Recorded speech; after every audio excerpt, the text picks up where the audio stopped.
Senhor Jesus, Senhor, louvado seja o teu nome. Obrigado, Senhor, por esse espaço, para que possamos compartilhar a tua palavra e também ganharmos luz a respeito da tua palavra. Senhor, queremos crer no teu falar. Livra-nos do mal. Lava-nos com teu precioso sangue. Senhor, ensina-nos a andar nos teus caminhos. Guia-nos pelas veredas planas, pela vereda da justiça. Ó Senhor Jesus, abençoa todos os nossos amados ouvintes. Assista-os nesse dia com a tua graça e com a tua misericórdia. Em o nome de Jesus. Amém. Apocalipse, capítulo 2, versículo 8, diz: Ao anjo da igreja em Esmirna, escreve: Estas coisas diz o primeiro e o último, que esteve morto e tornou a viver. Conheço a tua tribulação, a tua pobreza, mas tu és rico, e a blasfêmia dos que a si mesmos se declaram judeus e não são, sendo antes sinagoga de Satanás. Não temas as coisas que tens de sofrer. Eis que o diabo está para lançar em prisão alguns dentre vós, para serdes postos à prova, e tereis tribulação de 10 dias. Ser fiel até a morte, e dar-te-ei a coroa da vida. Quem tem ouvidos, ouça o que o Espírito diz às igrejas. O vencedor de nenhum modo sofrerá o dano da segunda morte. Graças a Deus, porque a palavra do Senhor, ela é imutável. O Evangelho a nós anunciado é a verdade de Deus. O Evangelho é digno de inteira aceitação. As palavras que o Espírito de Deus tem nos falado são palavras que nos traz a verdade sobre acontecimentos que ocorrem hoje e que ainda irão ocorrer. E aqui nesse texto da Bíblia, de Apocalipse, o Senhor nos fala algo sobre o sofrimento. Essa carta foi escrita à igreja em Esmirna. Esmirna significa sofrimento, mas muitos cristãos não compreendem que o sofrimento que passam muitas vezes é para que Deus possa trabalhar na pessoa, no caráter, na conduta dos seus filhos. Às vezes Deus permite que os sofrimentos venham para provar a nossa fé. Ele sabe o que nós padecemos. E Deus sempre deixou claro em sua palavra que no mundo nós teríamos aflições, tribulações, perseguições, sofrimentos. Ele nunca nos deixou confundido quanto a essa palavra. Então aqui ele fala no versículo 10 do capítulo 2 de Apocalipse: Não temas as coisas que tens de sofrer. O apóstolo Paulo, ele sofria com o espinho na carne que lhe fora posto, para que ele não se ensoberbecesse, para que a soberba e o orgulho não o dominassem. E o Senhor lhe pôs um espinho na carne, e aquilo causava sofrimento a ele. E a palavra de Deus diz que ele orou por 3 vezes para que Deus retirasse aquele espinho da sua carne.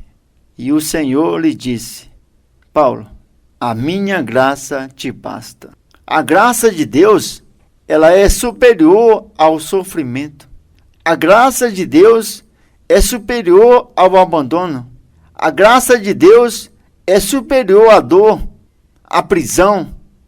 É por isso que o nosso Deus, ele sempre é claro conosco. Sua palavra, ela não tem variação. A palavra de Deus é a nossa verdade.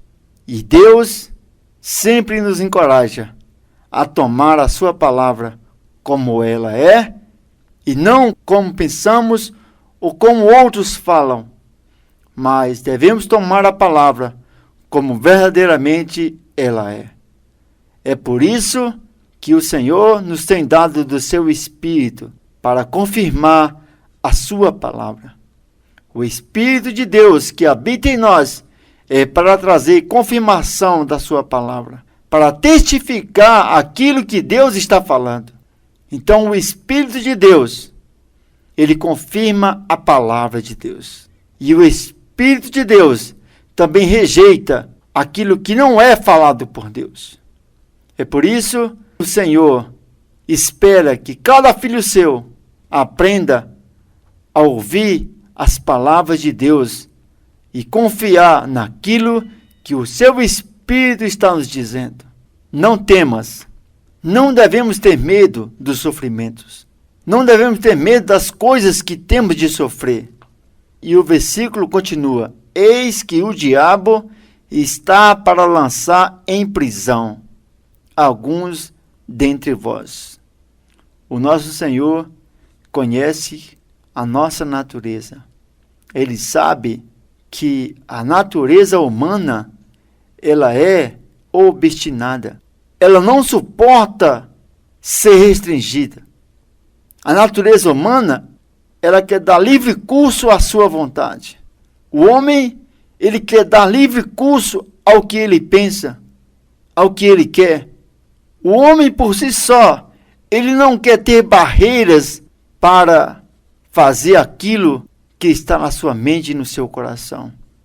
A palavra de Deus diz que há caminhos que para o homem parecem ser caminhos do bem, mas o fim é caminho de morte. Então o homem, nessa sua obstinação, ele deseja a dar livre curso aos seus pensamentos. E nessa obstinação, ele comete pecados, barbaridades, porque quer dar livre curso aos seus pensamentos. E acaba executando barbaridades, acumulando pecados, acumulando transgressões e sofrendo por ele mesmo e levando outros a sofrer. Mas os filhos de Deus não são assim. Deus é o nosso Pai. E qual é o pai que não disciplina o seu filho? Se um pai não disciplina o seu filho, esse filho torna-se bastardo, como se ele não tivesse de fato um pai. E Deus é o nosso Pai. E nós não somos bastardos, somos filhos de Deus, porque Ele nos gerou. E como tal, devemos nos submeter ao nosso Pai. Por isso que Ele nos restringe, para que possamos ser educados em sua justiça, para que possamos experimentar a sua vontade. Então a disciplina de nosso Deus é para que nós sejamos aperfeiçoados para cooperar com o Senhor. Um filho de Deus não deve buscar fazer a sua própria vontade. Um filho de Deus deve compreender qual é a vontade do Pai. Porque o Pai deseja que seus filhos cooperem na sua obra. Mas como cooperar na obra de Deus se eu ainda faço as coisas que quero fazer? Se eu ainda busco tantas coisas para minha própria satisfação? Que nesse dia eu possa me voltar ao meu Pai e confessar a Ele que apesar de tê-lo como meu Senhor e meu Salvador, mas eu ainda vou para lugares, busco coisas que não é do seu agrado. Falo coisas, participo de coisas que não é a vontade de Deus. E nesse quadro, eu me torno um bastardo, sem pai, quando eu dou livre curso à minha vontade, aos meus pensamentos. Eu desconsidero que Deus é meu Pai, mas que nesse dia, na luz do Espírito Espírito Santo de Deus, eu possa reconhecer a paternidade divina e declarar a Deus que Ele é Pai e que eu preciso aceitar a sua disciplina e a sua correção, porque esse Pai, Ele é cheio de amor. Quem ama, disciplina. Quem não ama, não disciplina. O verdadeiro pai é aquele que disciplina o seu filho. Mas se o filho vive sem disciplina, ele se torna bastardo. Ele se torna uma pessoa sem pai e sem direção na vida. Que nós possamos compreender a palavra de Deus e não tentar fazer a nossa própria vontade. Muitas vezes, irmãos, nós queremos que Deus faça tudo aquilo que nós desejamos que Ele faça. E quando passamos por alguma restrição ou algum sofrimento, nós culpamos a Deus por esses sofrimentos. E por vezes acusamos a Deus que estamos sofrendo e que Ele deve resolver o nosso sofrimento. Há uma história de um homem que estava descendo um rio no seu barco pequeno, e à frente do seu barco tinha uma grande pedra, e o seu barco ia bater contra aquela pedra. E ele orou a Deus pedindo que retirasse aquela pedra. Mas Deus lhe perguntou: você quer que eu retire a pedra ou que eu aumente o nível das águas? O que você quer que o Senhor faça na sua vida? Que o Senhor retire as pedras ou que o Senhor aumente o nível das águas? Retirar a pedra é apenas retirar o sofrimento, retirar a dificuldade. E aumentar o nível das águas é aumentar o nível da graça de Deus em nós. Deus não está tão interessado em resolver os teus problemas como está interessado em aumentar a sua graça em nós.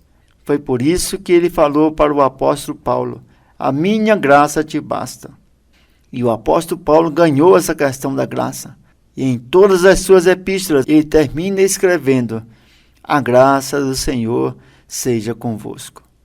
Meu irmão, minha irmã, amados ouvintes deste programa, eu não sei o tipo do seu sofrimento, mas eu sei que você tem passado por sofrimentos. Também eu não quero aqui dizer que Deus vai resolver os teus problemas, que o Senhor vai fazer com que você pare de sofrer. Eu não ouso falar tais palavras, mas baseado na palavra de Deus, eu posso te falar que o nosso Senhor, Ele é o Espírito Consolador, que não há sofrimento maior que Ele não possa consolar. Não há dor maior que a graça de Deus não te dê força para suportar. Não se preocupe com o sofrimento, mas se preocupe em manter a sua comunhão com Deus. O Senhor diz: não temas as coisas que tens de sofrer. Eis que o diabo está para lançar em prisão alguns dentre vós. É interessante notarmos na Bíblia que vários irmãos foram presos. A começar por João Batista, no Novo Testamento, ele foi preso. Jesus foi preso. Paulo foi preso. Pedro foi preso. João foi preso. Silas foi preso. Vários irmãos foram presos. Mas na experiência da prisão de Paulo e Silas, à meia-noite, naquela prisão escura, eles não estavam ali reclamando e nem pedindo a Deus para que os tirasse da prisão, porque o Espírito de Deus era com eles. A graça de Deus estava sustentando aqueles irmãos. E ao invés de reclamar, ao invés de pedir a Deus que os tirasse daquela prisão, a palavra de Deus diz que eles estavam orando e louvando ao Senhor. Veja, irmãos, isso não é maravilhoso?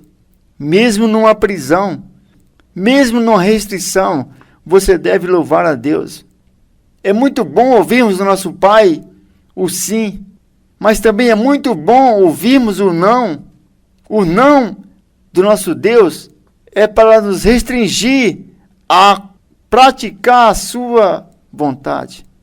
Muitas vezes, nós que somos pais, falamos sim para os nossos filhos, quando deveríamos dizer não a eles. E muitas vezes, o nosso sim afasta os nossos filhos de nós. E o nosso não atrai nossos filhos a nós. Aprenda a dizer mais não ao seu filho do que dizer sim para ele.